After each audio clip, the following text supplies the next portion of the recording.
બેઠા છો, સાંસદ સાહેબ પણ છે. સાહેબ, આટલો મોટો મારા વિસ્તારમાં કાર્યક્રમ છે. કલેક્ટર સાહેબ, પ્રાંત સાહેબ અને પ્રાયોજનાજી, શર્માજી, હું અહીંનો ધારાસભ્ય છું. ભાઈ, મને કેમ કોઈ ફોન બી નહીં કર્યો, પત્રિકા નહીં, જાણ નહીં, ખુલાસો કરો. હું ધારાસભ્ય છું ભાઈ. આ મારું અપમાન નથી, મારી જનતાનું અપમાન છે. આ મારું અપમાન નથી. મને કોઈ કાર્યક્રમનો મોહતાજ નથી.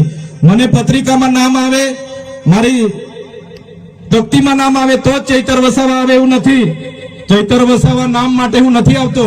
મારા જનતાને મારા સરપંચે કીધું કે આટલો મોટો કાર્યક્રમ છે શિક્ષણનો, સાહેબ તમારે આવવું પડશે, એટલે મેં આવ્યો છું.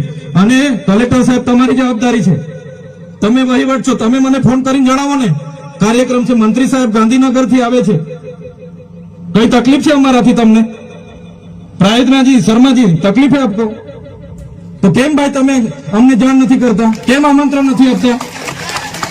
તમારું વહીવટી તંત્ર હું ધંધા કરે છે ને બધું ખબર છે. હમણાં મોદી સાહેબ આવ્યા હતા, ખર્ચો થાય ભાઈ, 8-10 કરોડ રૂપિયાનો ખર્ચો થાય.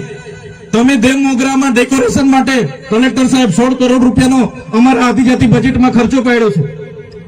તમે ત્યાં મોદી સાહેબના મંડપના સ્ટેજ માટે 15 કરોડના ખર્ચા કર્યા છે. ટોયલેટ, મોબાઈલ ટોયલેટ માટે 2,40,000 નો, 2 કરોડ ને 40 લાખના તમે ખર્ચા પાડ્યા છે. નાસ્તા માટે 2 કરોડ ખર્ચા પાડ્યા છે. તમે ડોમ માટે 2 કરોડ ખર્ચા પાડ્યા, ચા માટે 2 કરોડ ખર્ચા પાડ્યા, બસ માટે 2 કરોડ ને 71 લાખ રૂપિયાનો ખર્ચો પાડ્યો. કેમ? અમે સવાલ પૂછીએ એટલે તમને નડીએ છે. તમારા મનમાં ધુમાડો હોય તો કાઢી નાખજો ભાઈ. બરાબર છે. આ જનતાના ટેક્સના પગારે આપણે બધા છે. આ જનતાના ટેક્સનો પગાર મને પણ મળે છે, તમને પણ. કલેક્ટર થી તલાટી થી લઈને કલેક્ટર સુધીના બધા તમે નોકર છો, અમે બધા સેવક છે. આ લોકો જે પણ કે અમે પ્રતિનિધિ છે, અમને અધિકારો આપ્યા છે. તમે અમને કેમ અહીંયા બોલાવ્યા નથી?